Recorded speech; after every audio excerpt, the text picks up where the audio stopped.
Abrimos este segundo bloque en Venezuela porque los interrogantes acerca de los resultados de las elecciones persisten y nos siguen dejando titulares en medios regionales. Vamos a empezar entonces con varios artículos que se posicionan a favor de Maduro o más bien en contra de la injerencia extranjera, y para eso Marta está de vuelta en el estudio. Vamos a repasar, Francisco, algo más que los titulares, ¿eh? Vamos a iniciar con el diario Granma en Cuba, que titula hoy del guión contra Venezuela, las narices que faltaban. Habla este artículo del reconocimiento que ayer hizo Estados Unidos a Edmundo González Urrutia como el ganador de las elecciones presidenciales en Venezuela. Esto antes incluso de que se conozcan esas actas electorales que está reclamando gran parte de la comunidad internacional. El Granma cita las palabras del propio Nicolás Maduro, quien ayer contestó a Washington diciendo que es el pueblo venezolano el único soberano para poner y quitar presidentes y que ellos no tienen por qué declarar a Edmundo González Urrutia como el ganador de las elecciones. Por otra parte, Granma ya dice sobre ese reconocimiento textualmente que así se cae la máscara de una administración que aparentaba cautela, pero de la cual se sabe es tutora de todos los planes de desestabilización del continente. Por otra parte, en Brasil, el diario Carta Capital, de él hemos destacado un artículo de opinión de Roberto Amaral, que nos dice el reordenamiento global y los desafíos de una izquierda sin brújula. Sostiene esta opinión que en política no hay reglas absolutas y vuelve a criticar a Estados Unidos. Un párrafo del artículo dice lo siguiente: la elección puede ser legítima, pero será inaceptable cuando se cumplan varias hipótesis, como por ejemplo que amenace o pueda amenazar el orden capitalista o la hegemonía político-militar ideológica norteamericana según la lente de la CIA y del Departamento de Estado.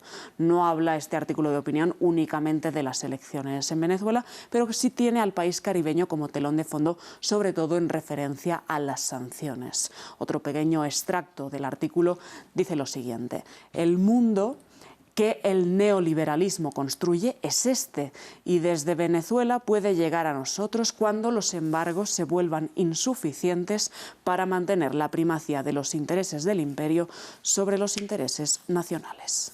Martí, continuamos en esta esfera, pero ahora con un reportaje de la BBC que nos relata cómo la oposición se preparó para defender sus resultados electorales con pruebas.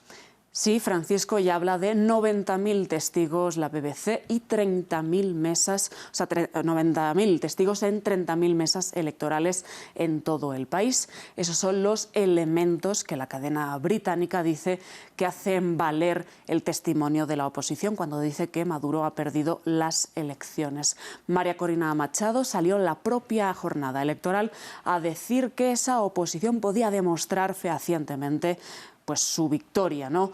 Dice esta cadena británica textualmente: la respuesta opositora al anuncio del Consejo Nacional Electoral no fue improvisada.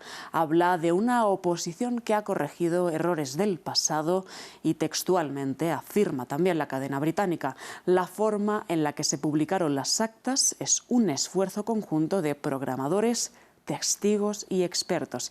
Esa forma a través de una página web paralela al Consejo Nacional Electoral. Parece que ha habido una clonación de las bases de datos del registro electoral con todas las cédulas de los habilitados para votar en Venezuela. También nos dice este artículo, este reportaje, y un extracto también de la BBC es el siguiente: hay ingenieros de sistemas por todo el mundo organizando esa base de datos, robusteciendo el sistema, codificando números y letras para resguardar las actas y poderlas verificar. No creo que el Consejo Nacional Electoral las dé por buenas, eso sí. Lo dudo mucho, la verdad. Y de otro lado, el medio El País, que ya vemos ahí atrás tuyo, nos dice hoy que el chavismo en paralelo sigue avanzando en su narrativa electoral paralela mientras sigue sin presentar pruebas a su victoria, lo que todos están esperando. Efectivamente, concretamente El País afirma que Nicolás Maduro ha delegado en el Tribunal Supremo, un órgano asimismo controlado por el chavismo, la decisión de dirimir la polémica sobre los resultados mientras el CNE, ese Consejo Nacional Electoral, sigue sin presentar las actas, que ya está totalmente fuera de plazo. El Tribunal Supremo ha citado este viernes, nos dice también El País, a todos los candidatos para esa revisión de los resultados, incluido González Urrutia, quien también tiene amenazas de detención en estas últimas jornadas.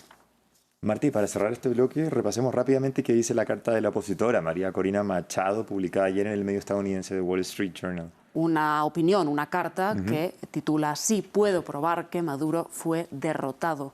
No es baladí, no es casualidad que María Corina Machado escogiera el Wall Street Journal para emitir esta opinión suya en la prensa internacional. Podía haberla emitido en un medio local venezolano, pero no, lo hizo en el Wall Street Journal.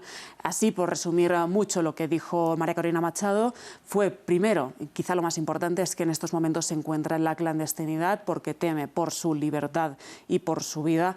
Reitera a la líder opositora que sabían que Maduro falsearía los resultados de las elecciones del 28 de julio y también en esa carta hace un llamado a la comunidad internacional para que ésta decida textualmente si tolera o no un gobierno manifiestamente ilegítimo.